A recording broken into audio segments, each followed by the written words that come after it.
حقیقت پلس کے معزز دوستو السلام علیکم۔ دشمنوں پر خوف طاری کرنے والے JF-17 تھنڈر کے مزید 3 طیارے پاک فضائیہ میں شامل ہونے کے لیے تیار۔ JF-17 تھنڈر بلاک 2 طیارے پاک فضائیہ میں شامل ہونے کو تیار۔ JF-17 تھنڈر بلاک 3 نئے ریڈار کے ساتھ مارچ 2020 تک آپریشنل ہوگا۔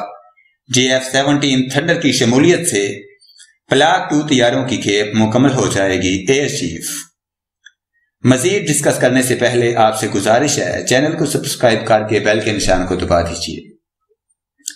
ایئر چیف مجاہد انور خان نے کہا ہے کہ جدید ترین لڑاکا تجاری JF-17 تھنڈر بلاک کی تیاری رواں سال شروع ہو جائے گی۔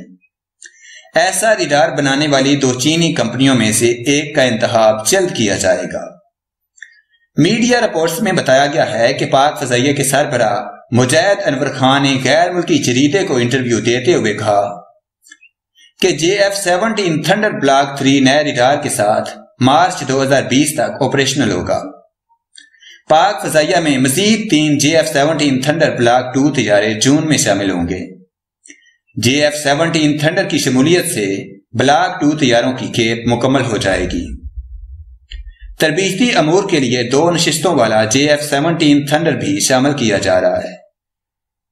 ایئر چیف کا مزید کہنا ہے کہ JF-17 تھنڈر بلاک 2 طیارہ مقامی سطح پر تیار کرتا ہے۔ پاکستان ایروناٹیکل کمپلیکس کا شاہکار طیارہ جدید ترین آلات سے لیس ہے۔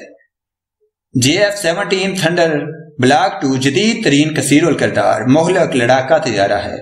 پاک فضائیہ نے 2017 عیسوی میں مزید 12 JF-17 تھنڈر طیاروں کا آرڈر دیا تھا۔ PAC 2009 سے اب تک 10 سال میں 100 JF-17 تھنڈر بنائے۔ یہاں یہ بات بھی واضح رہے کہ بھارتی فضائیہ کو دیے جانے والے منہ توڑ جواب کے بعد JF-17 جنگی طیاروں نے دھوم مچا دی ہے۔